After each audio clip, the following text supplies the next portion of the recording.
আজ আমরা দিন রাতের ছোট্ট একটা ট্রিপে বেরিয়ে পড়লাম। যাচ্ছি স্টাইলিং ক্যাম্পাসে।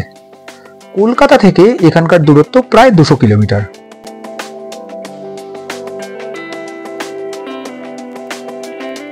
কোলাঘাট হয়ে দীঘা রাস্তা ধরে দীঘা গেটে এসে সেখান থেকে বাঁদিকে রাস্তা ধরে 10 মিনিট এগোলেই এই নির্জন শান্ত ক্যাম্পে পৌঁছে যাওয়া যাবে।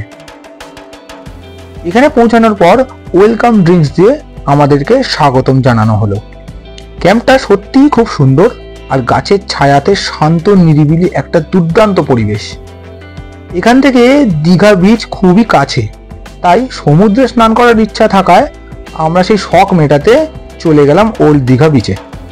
এছাড়া এখানে শাওয়ার বাথের মজা নেওয়ার জন্য বিশেষ ব্যবস্থা আছে। আমরা সেই ব্যবস্থাপনায় খুবই খুশি হয়েছি।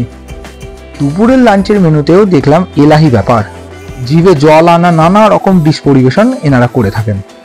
সন্ধেবেলা এই ক্যাম্প যেন জেগে ওঠে, নানা আলোতে পরিপূর্ণ হয়ে অপূর্ব দেখতে লাগে তখন, সাথে সন্ধেবেলা স্ন্যাক্স।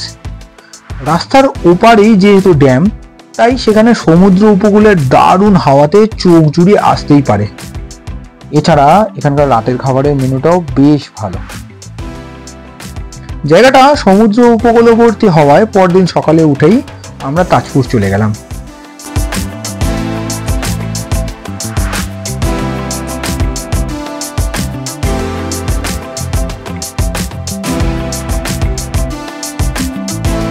বেশ কিছুক্ষণ সেখানে থাকার পর ক্যাম্পে ফিরে এসে কমপ্লিমেন্টারি ব্রেকফাস্ট খেয়ে এবার বাড়ির দিকে সবাই রওনা হলাম।